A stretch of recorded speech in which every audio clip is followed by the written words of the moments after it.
Hello dear subscribers, today I will show you how you can easily rename your folder in Mac OS X. So for doing this you just need to get your cursor near the name of your folder and just click one time on it and two.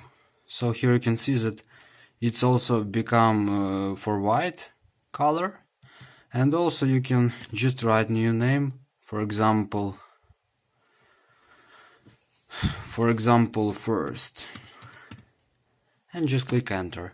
So here you can see that we successfully changed the name of our folder. Or second way you can do it, just click with four fingers and just you will see something like this list, and just click on get info, and just in name and extension write new name, for example second, and just click enter. So here you can see that we successfully changed name of our folder. So I showed you two different ways how you can do it, and just choose what you like, what for you is more simple and more easier than another way.